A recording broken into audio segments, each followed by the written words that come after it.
Kwento natin ngayon yung paglikha ni Lord sa mundo, no?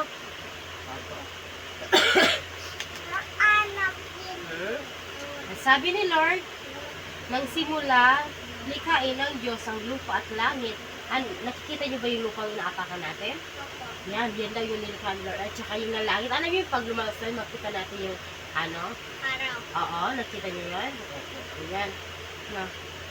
Sinabi ng Diyos, magkaroon ng liwanag at nagkaroon nga. Nasiyahan ng Diyos nang ito'y mamasdan. Pinagbukod niya ang liwanag at ang dilim. Ang liwanag ay tinawag ng araw at ang dilim naman ay tinawag na gabi. Dumaan ang gabi at sumapit ang umaga. Ano kasi yung nilikha ni Lord? Liwanag at Gabi. opo, dilim. Pag umaga pala, no, makita natin, di ba, liwanag. So, pag gabi, ganito, madilim. Kaya yung unang nilikha ni Lord, Di ba, halaga na yung star si Lord? Ililikha din yan ni Lord, yung mga stars, no? Opo. Kaya sabi, ito naman yung pangalawang araw. Sinabi ng Diyos, magkaroon ng kalawakang maghahati sa tubig upang ito'y magkahiwalay. At nangyari ito.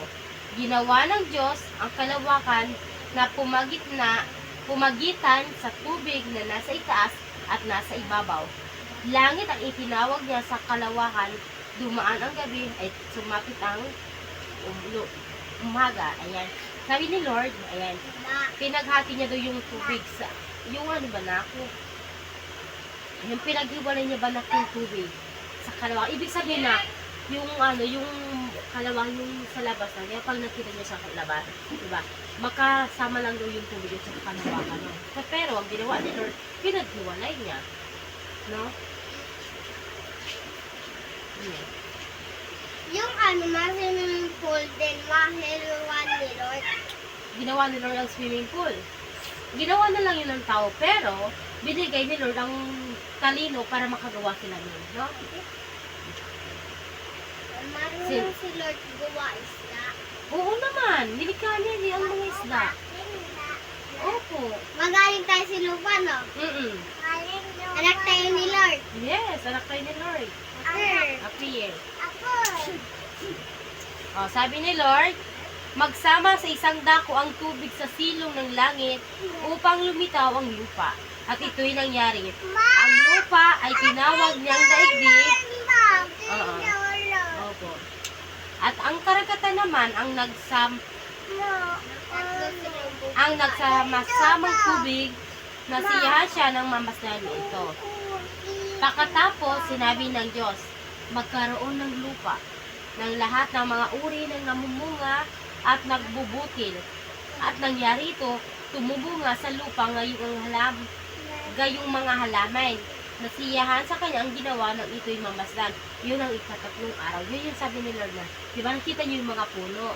Di ba may lupa? Tapos may puno, may mga halaman. Yun yung nilikha ni Lord. Opo, yan, damo. May mga puno. Siyempre, kapag mainit, doon tayo sa silong.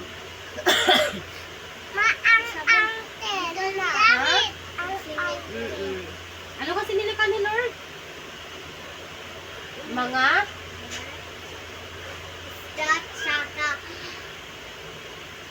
isda at saka Tubig, tsaka tubig, araw, tsaka araw, gabi. gabi. Opo. Yan yung unang Tsaka star. star.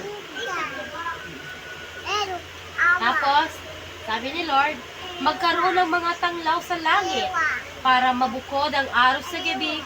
Ito ang magiging batayan sa bilang ng mga araw, taon, kapiyastahan. Mula sa langit, ang mga ito'y magsasabog ng liwanag sa daigdig. At gayon ang nangyari. Nilikha ng Diyos ang dalawang malaking tanglaw, ang araw upang tumanglaw sa maghapon, at ang buwan upang magbigay liwanag kung gabi. Nilikha rin niya ang mga bituin. Inilagay niya sa langit ang mga tanglaw na ito upang magsabog ng liwanag sa daigdig, tumanglaw kung araw o gabi, at magbukod sa liwanag at dilim. Pinagbasda ng Diyos ang kanyang ginawa at siya'y nasiyahan. Sabi ni Lord, nilikha niya daw yung langit, di ba? Tapos, ang langit, di ba, naglikha siya ng araw. Siyempre, pag umaga, ang magbibigay liwanag sa mundo ay Si Lord po. Tapos, di ba nilikha ni Lord ang araw? Para pag umaga, pag maghilom tayo, alam natin umaga na yun. Kasi nandiyan yung araw. Sa gabi, anong nilikha ni Lord sa gabi? Opo, para magbigay liwanag sa gabi. Between at star. Oh, tinagalog at English na. Star at saka buwan. Moon. Sino nakakakita ng moon? Nakita niyo na yung moon? Yung star. Kita na din. O yung araw? Kita na din. O sa pag sa gabi. Yung star, marunong drawing maestar. Geto. Opo. O paano ba yung sa umaga, anong makikita niyo para magsabi natin, wow, umaga na.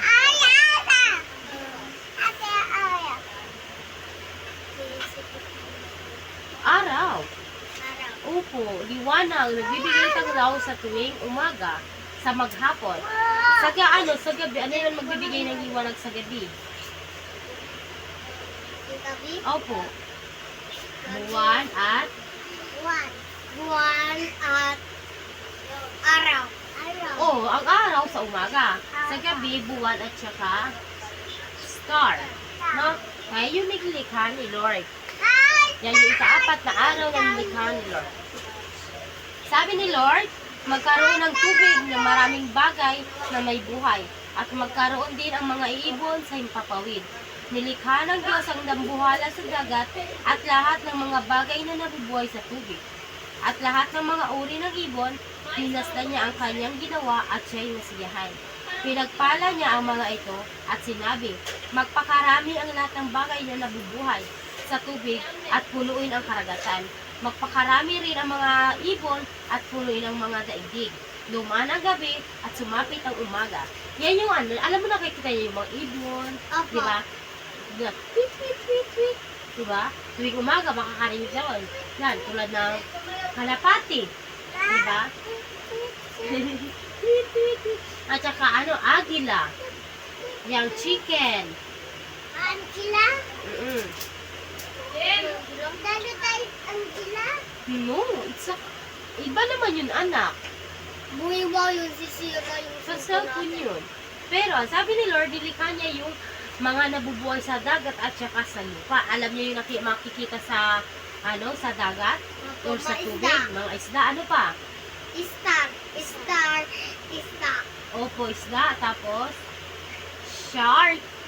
Ano pa? Tsaka pusit. Pusit. Octopus. Jelly. Fish. Yeah, very good. Fish! Makakati yung si katawan natin. Opo. Oh, sino ka ba ng fish? Sabi tawag. Gusto ko yun. Ako tawag. Ha? Mama, sabi ko na anak ko tawag. Opo. Anak ka ni Lord, no? Anak tayo ni Lord. Very good. Dapat mahal-mahalan tayo kay Lord. Opo. Dapat mahal-mahalan tayo kay Lord. Opo. Basta tandaan nyo ha, nilikha ni Lord ang mga halamay, ang mga puno, ang mga hayop, ang mga ibon, at saka mga hayop sa dagat, no? Yung mga ibunak, no? Yung agila, maya, kalapati, no? Yan yung mga sa himpapawid, yung mga ibon na nilikha ni Lord sa ikalimang Pati yung araw. palo-palo? Opo, Yung palo-palo. matitry? Yes. Anak din yun, Lord. Anak ni Lord kasi Ay, si Lord. alaga pala. Opo, nilikha yung lahat ni Lord, no? Anak, Mm-mm. matapon ba tayo? Ha? O, common na yun anak sa tao. Siyempre, para maging healthy ang tao, kailan magpupo.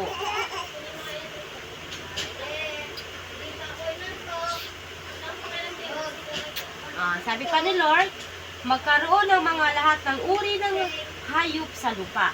Maamo, may ilap, malalaki at maliliit. At gayon nga ang nangyari.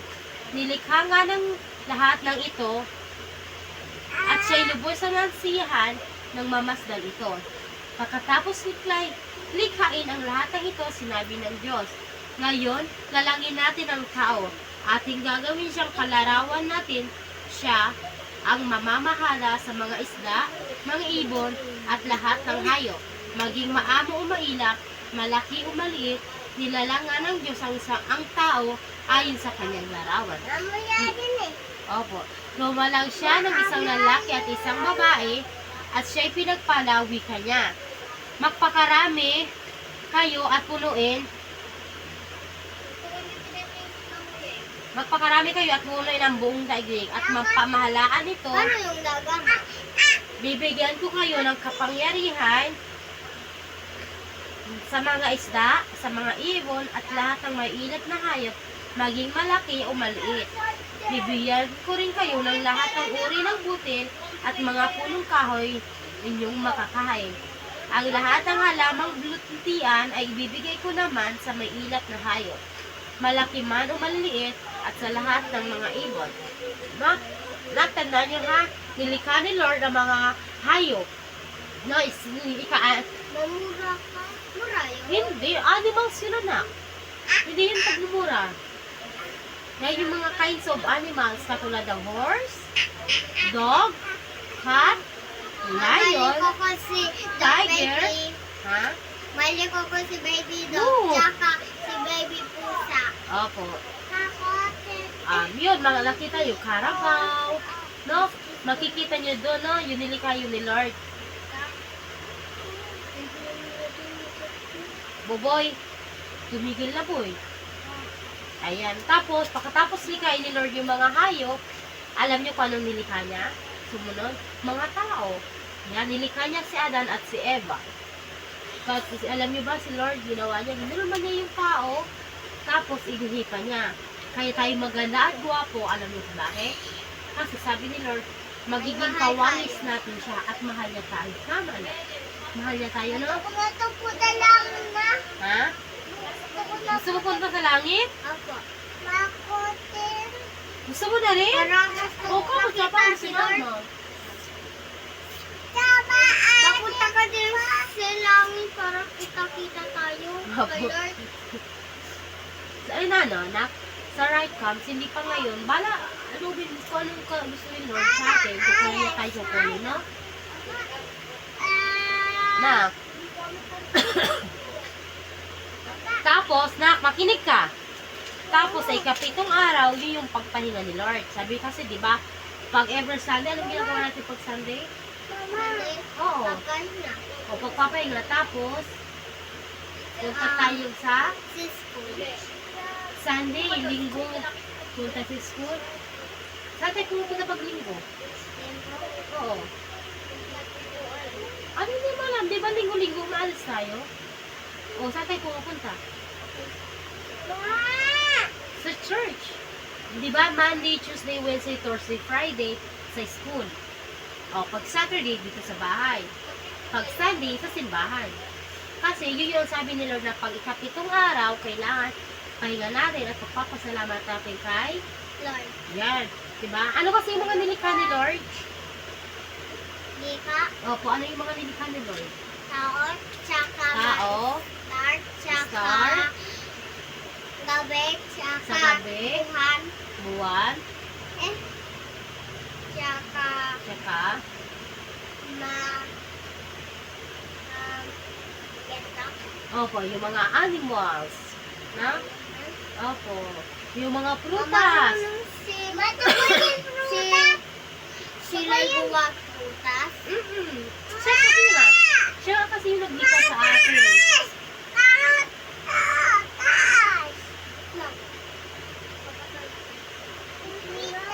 Kapag mo dun. Yun, patay na. O, tara, ma-pray na tayo, ma-pray na. Opo na, opo. Kanya, ma-pray na. Lord, salamat po sa gabing ito na yung iningatan at kinabayan ninyo kami. Sa aming pagtulog, ingatan mo kami at ilayo sa masama. Bigyan mo po kami ng mapayapang pagtulog at makalangit na panaginip upang bukas may lakas kami sa buong maghapon. Panginoon, kayo na po ang bahala sa aming buong pamilya. Salamat po. Amen. Sige na. Pray na. Love you. I love you, Mark.